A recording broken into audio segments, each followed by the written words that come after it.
Viva o Brasil e viva o povo brasileiro! Lula is officially the new president of Brazil. What has been like Brasilia on January the 1st? If I could summarize the climate or the mood here at the Planalto Palace specifically, I would say relief and retribution. Se estamos aqui hoje, é graças à consciência política da sociedade brasileira e à frente democrática que formamos ao longo desta histórica campanha eleitoral.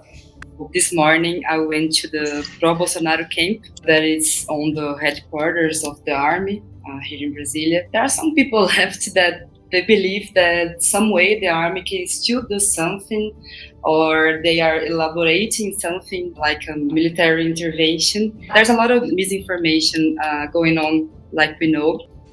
Foi a democracia a grande vitoriosa nesta eleição, superando a maior mobilização de recursos públicos e privados que já se viu, as mais violentas ameaças à liberdade do povo, a mais abjeta campanha de mentiras e de ódio tramada para manipular e constranger o eleitorado brasileiro.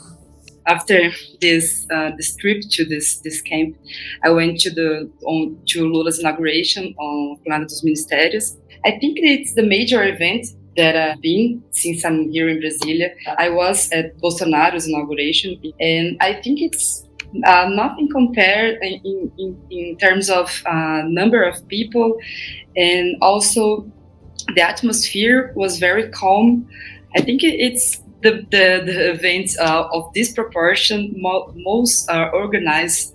I think maybe because of the security concerns that they were having. Não carregamos nenhum ânimo de revanche contra os que tentaram subjugar a nação a seus desígnios pessoais e ideológicos, mas vamos garantir o primado da lei. Quem errou responderá por seus erros, com direito à ampla defesa dentro do devido processo legal. What are the main expectations in terms of economic policy making for the first 100 days? He was really strong about reindustrialization, reinforce domestic market, increase families' purchase power. He spoke about recycling the PAC, the Grow Acceleration Program that was already in place before, then disappeared. So it involved a lot of construction projects, infrastructure projects across Brazil. He spoke about the public banks, the role of public banks, especially BNDES and Petrobras, and saying that they will have foundation role in his economical policy. And Lula also spoke about reinvesting in research and technology. And that 100-day mark is because in the political imaginary, the first 100 days are considered this critical moment to set the tone and direction for the rest of a head of state's term. And it is also that proverbial honeymoon period when the incoming president benefits from goodwill from both voters and Congress in order to enact its agenda. New Finance Minister Fernando Haddad has said that the new government will reveal the position of whether or not Brazil will join the OECD. What does it tell us about this administration's economic policy if Brazil decides not to join OECD? And if you can also talk a little bit about the context, because Brazil's pledge to join the OECD was never that much of a priority for the Workers' Party when in power, and actually became one of Brazil's obsession after the Workers' Party was out of power during the presidency of Michel Temer. So now what Cedê is bringing to us that the government is thinking about reviewing that process. What do you make of it, and what do you make of Brazil's entry to that club of rich countries, as the OECD is sometimes called? Well, first of all, I do believe well, the conversations for Brazil's accession to the OECD were in fact started in the Lula's mandate. I think it was like set aside during Dilma's, but I think that the chancellor under Lula back then prioritized other aspects of our multilateral activities. But back in the days, it was like early 2000s, let's say, it was something that Lula was enthusiastic about.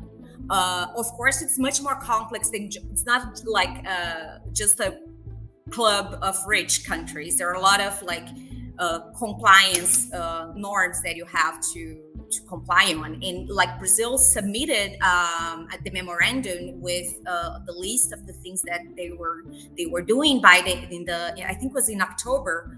The if someone can fact check the exact date, it would be great. I think it was October or even November.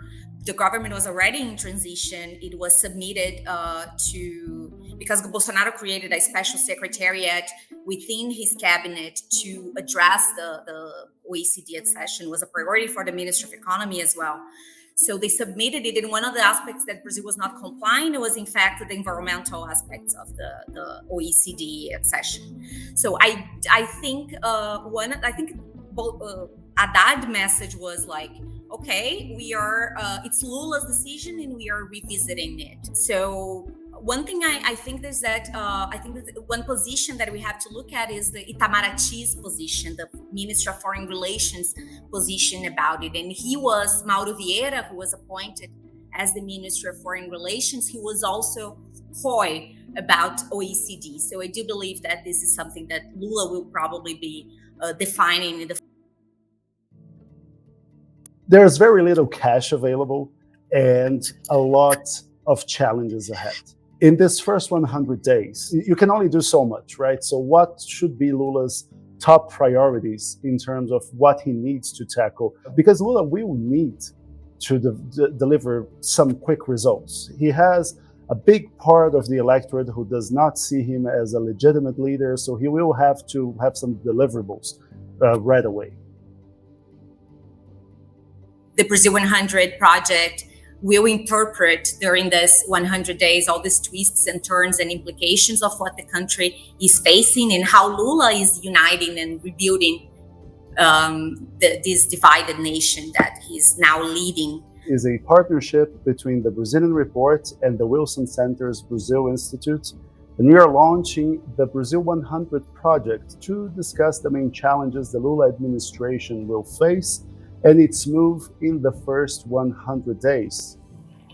Vou governar para todos e todas, olhando para o nosso luminoso futuro em comum e não pelo retrovisor de passado de divisão e intolerância.